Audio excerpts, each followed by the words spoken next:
Hello, everyone, and welcome to our 30-minute webinar, From Lost to Located, Smarter Asset Tracking Made Simple. Two housekeeping items before we get started. The session is being recorded, and you will receive a link over the next few days by email. Secondly, please submit your questions throughout the presentation in the Q&A section, and we will be addressing those during the last few minutes. For those of you just familiar with Barcodes Inc. or maybe OCR Canada, I want to quickly introduce you to Levata. First, we continue to offer the same range of products and services you know today. Our partnership with leading manufacturers gives you unrivaled access to the best devices on the market, enhanced by service and support to keep your organization moving forward. With over 200,000 customers worldwide, including 84% of the Fortune 500 served, Levata exists to elevate your potential, integrating technology, expertise, and service to power your organization forward. To discuss how businesses are using easy-to-deploy tracking solutions to address everyday challenges, including locating trailers in outdoor yards, recovering lost mobile devices, or managing asset visibility at seasonal peak, we couldn't ask for two better speakers to explore this topic with you.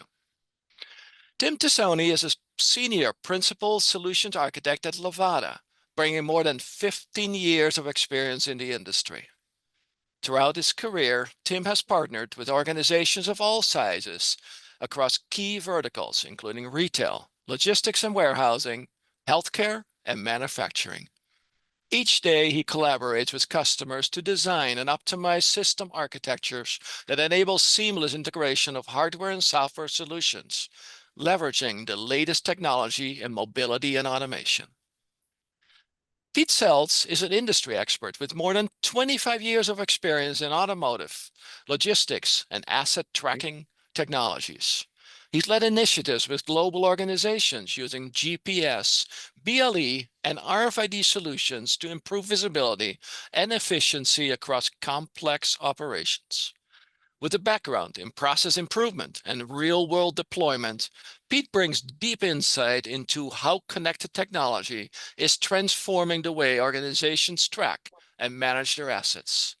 Welcome, Tim and Pete. Please take it away, Tim. Thank you. Yeah, well, thank you, Edwin. I'm really excited to be here today. I know Pete's excited to be here today as well. Let's just set things up. We'll talk through the agenda. So we'll start by looking through some of the common visibility and tracking challenges that we see across modern supply chains.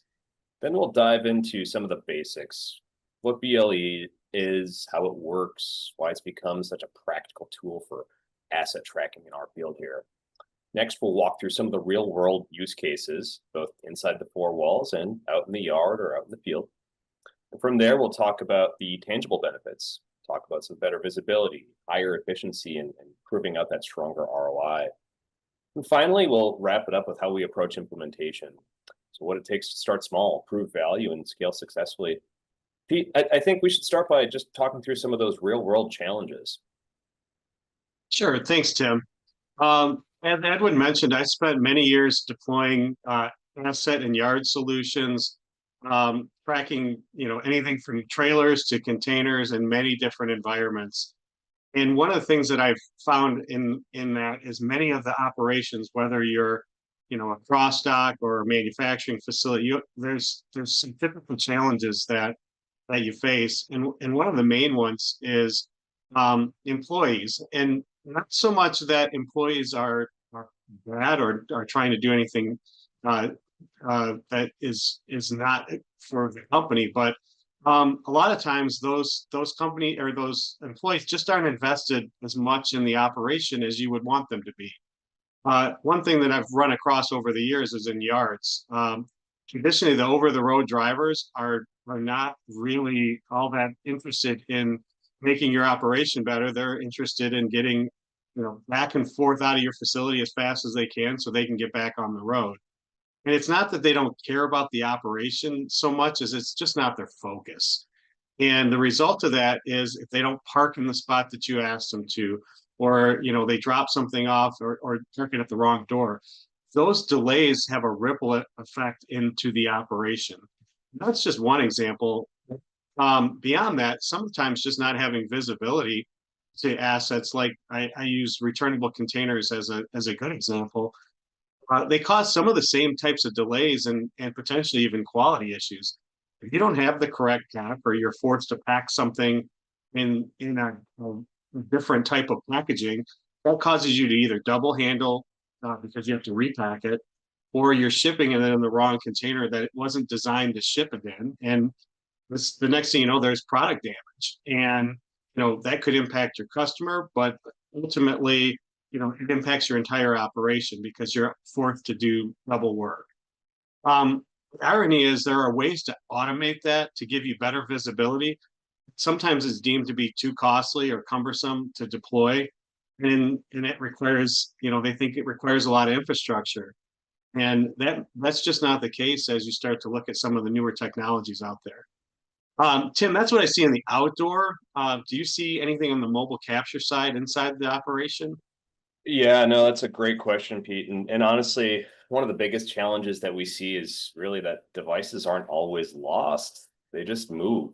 They are mobile devices after all. So, well, a handheld might start in one location, one department at the onset of the shift. It's going to end up in another location, certainly by the end of the shift, if not midway through. They constantly move. Again, they're mobile devices. That's their intention. But once it moves between those zones or those shifts, we start to lose some of the accountability, which is a major issue. And really that's where some of that downtime starts to creep in. So oftentimes we see users out there really hunting for devices, hunting for their preferred scanner or their printer, really the tools they need to do their job. And the reality again is they're not necessarily lost, they're just misplaced. And oftentimes when that's the case, they're left uncharged. So when they're found, you've got an asset that, what are you going to do with it? So even when those devices are found, again, those batteries may be dead. Maybe we're missing updates. Maybe there was a lapse in a configuration change that would have happened as a result of the device being offline. Those types of shared device environments make things tough sometimes because devices constantly move between those workers and the work areas throughout the day. Again, they're mobile devices, but it's not just handhelds. We see the same pain points really with mobile printers, wearables, two-way radios, all those types of accessories. Again, they're mobile. They move around the warehouse, they move around the work facility, and they go missing. And they all add up to lost productivity. So really what we're looking at is wasted effort, get frustration amongst users out there. And that's exactly where some of these BLE tracking solutions can come into play and help us out here. It gives us the real visibility into where those assets actually are, and we can do so without actually adding additional workflows to the team, basically. So let's maybe talk through some of the architecture of this solution here. I think that's really a good place to dig in on the technology here. So if we take a look at the diagram, it really highlights how simple this solution is. On the left side, we start with our assets in motion. Think of trailers, forklifts, handhelds, carts, two-way radios, anything, any type of asset that we're looking to track here. Each one carries a small each one carries a small BLE or a GPS-enabled tag, all backhauled through BLE, and that tag effectively quietly broadcasts a signal. Basically, information like identity, I'm a tag, here I am, some general location information if we're leveraging GPS, temperature information, really nothing too complicated, just basic information that the tag is using its own utilities to pull this data. There's a few different tag types to support different needs. So some are for BLE indoor only tracking. Others might be a fixed GPS tracking for outdoor or mixed environments. And with that, we've got various battery options. We find that some of the battery life might vary depending on the configuration, the tag type, the environment that it's being used in. And overall, really the goal is to try to get a good 5-year battery life out of one of these. And that's typically how all these tags are rated.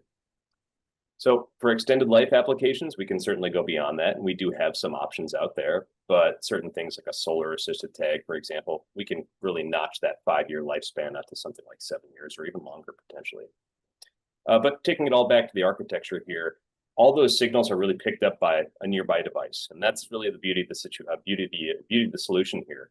The mobile device itself acts as our network. We don't need special readers. We don't need any expensive hardware or infrastructure. just the existing mobile computers, maybe tablets, access points, or even some of the workstations we might have out on the floor, they can all act as gateways. And when they're acting as a gateway, they're effectively detecting these tags, detecting these trackers as these trackers move through the environment.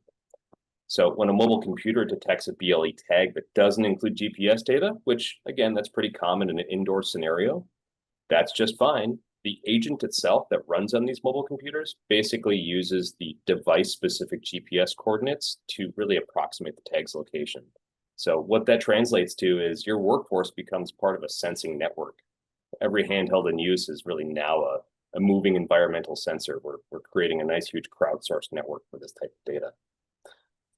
So from here, again, back to the diagram, from here, all that collected data, think of that location or proximity data, maybe some temperature or some of those types of sensor readings. It all flows securely back through that Luna routing service. And within that service, we're managing the encryption, the authentication, and basically routing it back through a zero trust framework. As that data is flowing, basically the next step is to present it. And that's really where the solution comes to life.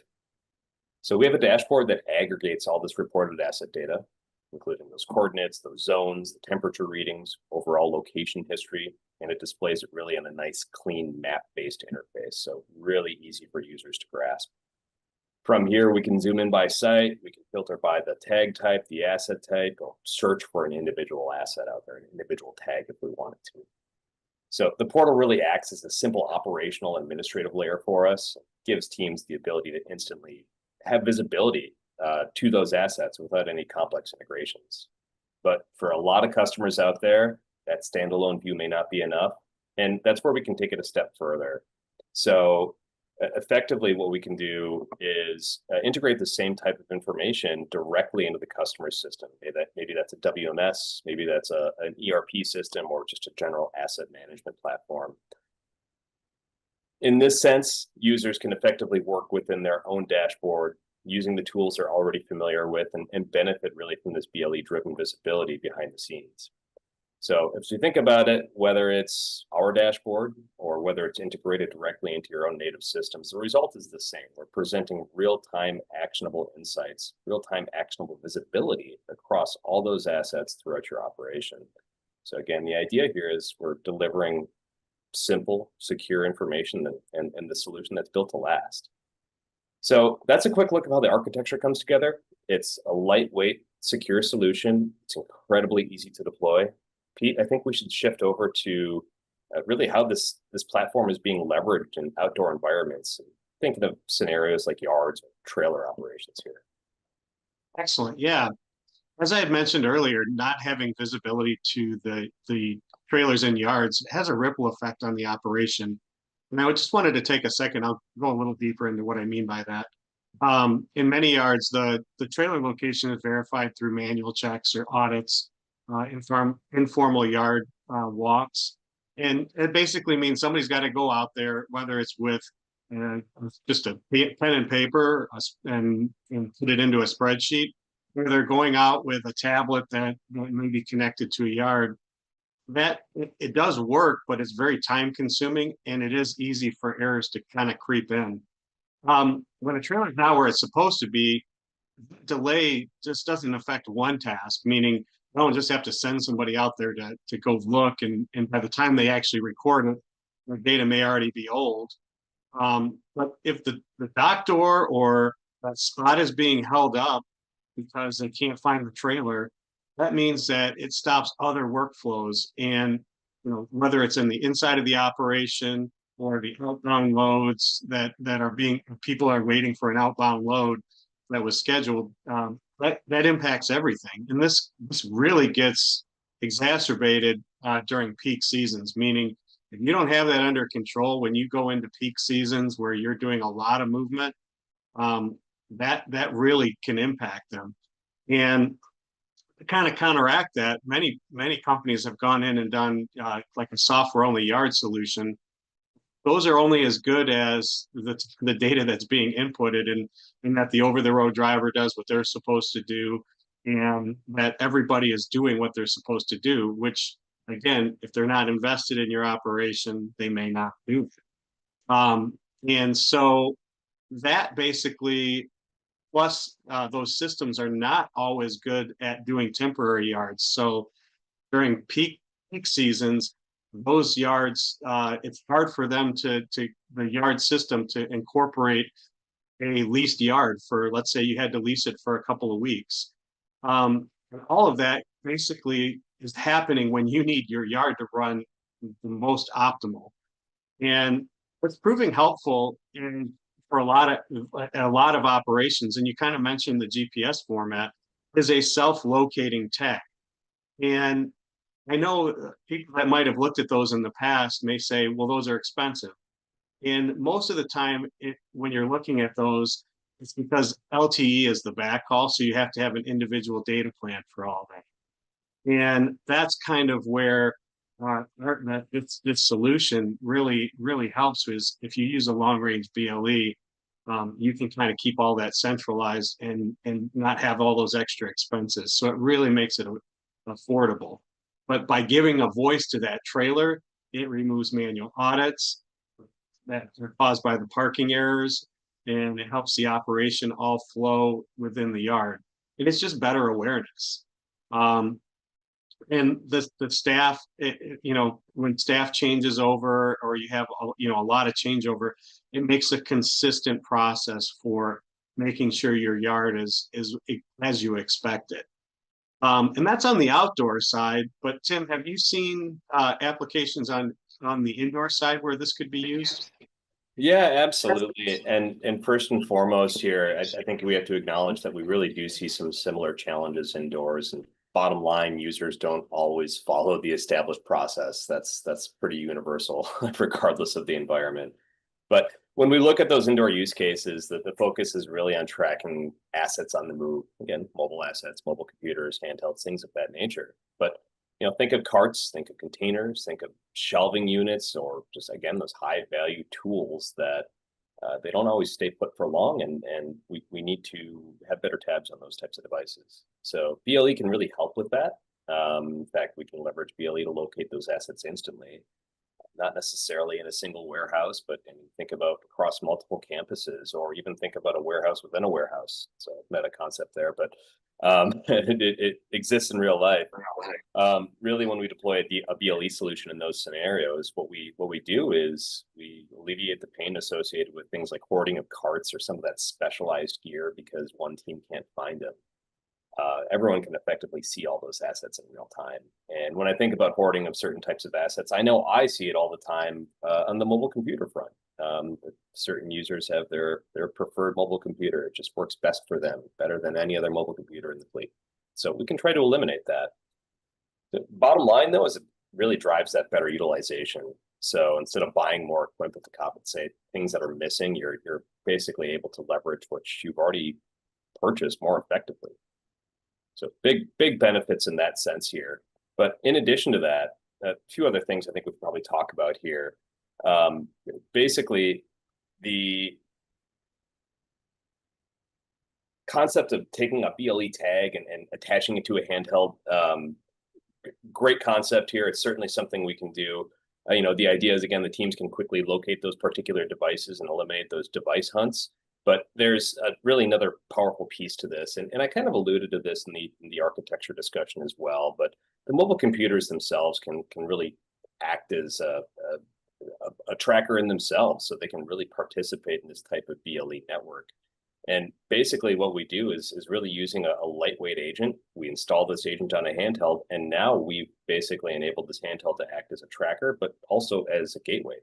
And when we do this particular agent is going to be able to collect BLE signals from those nearby trackers, and again, act as a tracker itself. So the idea is the handheld is seeing assets in the field, but it's also reporting, hey, I'm an asset. I'm in this particular location. Really helpful information. And what we see then is in many warehouses, when we run this agent, we can actually run it in a scenario where users don't have to interact with it. It's a common request. We deploy any application to an end user out there, we really want to try to streamline the access as much as possible. And in some cases, if it's a diagnostic tool, maybe we want that tool on the device, but we don't necessarily want the user to interact with it. And that's exactly what we can do with this gateway application. We basically put it into no interaction mode. That's exactly what it's called. And in this mode, just as I stated, the user can't necessarily interact directly with the tags or trigger, say, a remote ping to a tag or a remote ping to another device. The agent just silently runs on the device, automatically gathers that BLE data and all of the information around it. So really, this does two things for us. One, again, it locks down that device user experience, so the user is really focused primarily on their core application and their core workflows. But second, it turns that device into a crowdsourced sensor. In fact, when you've got it on multiple devices at that point, it's not just a single sensor. We're talking about an entire network of sensors out there. So every person walking the floor is now contributing live data, basically, to those tagged assets without changing anything about how they work. It's a really simple, elegant way to expand visibility without actually adding any extra hardware or manual effort. I think next year, let's try to transition. Let's take a look at some of the benefits and business impacts of this type of solution, Pete. Excellent. Yeah. I mean, we talk about giving a digital voice and what that to an asset, and the physical asset, now that it has the digital voice, basically becomes kind of automated visibility in this situation, and that really helps in real world, the real world situations that we've been talking about.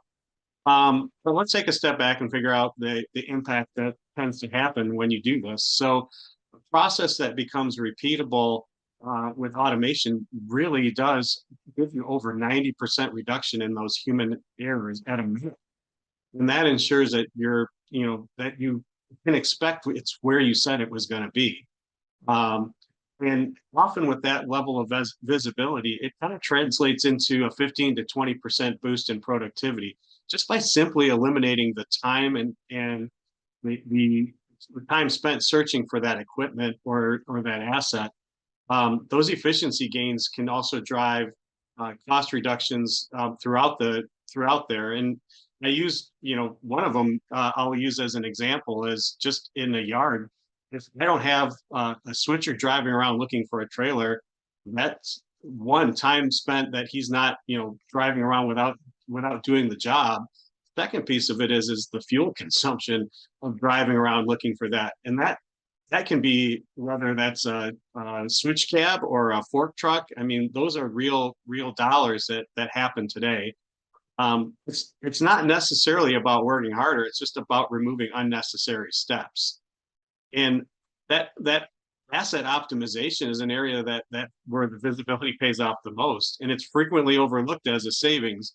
By increasing that efficiency, you may need fewer assets, or the labor hours may be less. And I mean, those are all not taken necessarily into account when you're looking at those inefficient tasks. And I think the real takeaway here is that visibility drives predictability. And when your team can predict where things are and where they're moving, that's when the efficiency, the cost savings, and really the flexibility starts to align. And I know, as we look through this is a great thing, but I'd also say, how hard is it? A lot of people ask me, how hard is it to actually go out and deploy? This sounds great. I got the productivity. I can see it. I want to be able to do this, but what does it really take to deploy? And Tim, I don't know if you can give some visibility to that.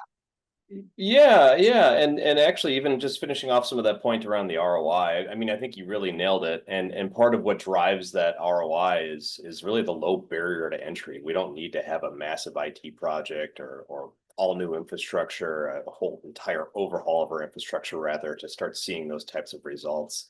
The impact is really strong, especially on the mobility side, as I think about things like recovering lost handhelds or improving some of the device utilization. Ultimately, we're trying to reduce time, which translates really back into those labor savings, which again just boosts our ROI. So really, the fastest way to experience this is really through our phase 1 hands-on demo, which I'll talk through here. And what we try to do is replicate your real-world use case in really ideally just a few hours. Not talking about days, not talking about weeks, not talking about months. The goal is really to make it easy. Think about fast, low effort, low risk. And the first step is discovery. So what we do is we like to take the time to try to understand your environment. We want to look at the assets that we're talking about tracking. We want to understand what the visibility challenges that you have and what we're trying to solve here. Obviously, it's a good logical place to start. But this really helps us identify some of the right tags It helps us identify an appropriate coverage model or outline some of those data requirements that are specific to your use case. But from there, we can easily move into a simple demo, really just to think of a short hands-on phase where we can see that technology in action. And typically what we do is we'll provide the tags for the environment. Again, that's where that environmental discovery comes into play. We'll carve out the demo instance, so you'll have a dedicated instance of the Luna console itself. And then we walk you through that setup and the use case processes. It's really pretty simple. And as far as an end user is concerned, it's as simple as download the app and go. We can run this on our existing rugged mobile computers, which we know everybody deploys those in their environments, or even a personal cell phone. We know that everybody carries at least one of those on on their person. So really, there's no new hardware, no new IT project required. But from there, we've got additional phases. So once we've got this concept validated, we can move into kind of a pilot or a phase 2 here, basically. But this is typically focused on really 1 or 2 facilities and trying to identify just specific workflows. And this is really where we start to see some of that data flow, visualize the movement, can validate the coverage in your space, and try to optimize things accordingly. From here, oftentimes we start to move into integration conversations. So think about feeding some of this live BLE data back into your existing systems, WMS, an asset tracking system, ERP, or a BI platform, for example. Really trying to design this process to be as turnkey and as scalable as possible for users out there. So just think a quick setup, minimal overhead. And again, our goal here is measurable results in weeks. Again, I want to go back to this takes us hours to stand up, not days, not weeks, not months. So it's really a simple, practical way for us to, to move from interest to, we'll say, impact and see how BLE visibility can transform those operations. Really quick turn. I think it's important here we talk about how to engage, Edwin. Hey, thanks so much, Pete and Tim. Absolutely wonderful presentation. Thanks for doing it. I'm sure the audience agrees with me. Now, if you'd like to explore how this tracking technology can be used in your environment to deliver fast value and better operational control, please contact us. You will see the numbers and the emails on the screen, also a code to take a picture of, and you'll be right to us. Let's turn to a couple of questions in the few minutes we've left. First of all, maybe Tim, so do any of these tags have the ability to store temperature data? And how much data can these tags store, if you think about it? Yeah, good question. And bottom line, we've got a lot of different types of tags for different use cases. And we're talking about unidirectional, one direction communication versus bidirectional communication. But in this case here, if we're talking about things like temperature tracking, absolutely, those types of trackers do exist, and we do commonly deploy them. The amount of data we can store really, ultimately, it's going to depend on what the user's preference is, but really the default approach to this is to try to pull temperature information about every 10 minutes. So as a tag is in its environment, it can silently just pull that temperature data and store it. And again, the frequency in which we pull this information is really going to dictate how much of it we can save. But if we're pulling it every 10 minutes by design, we can hold about 3,000 readings worth of data. And if you do the math on that, that's about 20 days of on-tag storage. So if we cut that reading time in half, obviously the number of readings are going to increase, and we're going to see a little shorter lifespan there. But if we look at, say, readings, say, every 30 minutes or so, obviously then we can extend that period out to simple math here, 30 days roughly, right? So, excuse me, 2 times 3, 60 days. So quite a bit of data can be held in this. Yeah. Hey Tim, do they need to actually do anything to get the data off of the tag, or is it? Oh yeah. It's simple? Yeah, good question. It's simple. It's simple in that these users that are interacting with these tags are typically doing so through a mobile computer. So really, is anytime one of these tags comes into proximity of a gateway. So again, think of a mobile computer running the agent, or maybe a fixed mount gateway that we have. It's going to upload all that data into the through the gateway up into our cloud host portal, basically. Automatic, no user interaction required. Nice. Hey, Pete, I'll send one last one your way. Can you implement role-based permissions with end users not having full functionality? Absolutely. This is designed to really run in the background if is to give as much or as little to the end user as possible. So if you're using a mobile device, you can actually create what's called no interaction or limiting interaction mode, and it basically has the application running in the background. So if you have users that are scanning and doing other things on their mobile computer, they won't need to interact with this at all, and they can still be part of that, the crowdsourcing and backhaul as just doing their normal job. Great. Well, with that, we have reached the end of the webinar. Thank you so much, Tim, Pete. Great insights. Appreciate you sharing those. Thanks very much to the audience for joining us today, and hope to see you at the next webinar.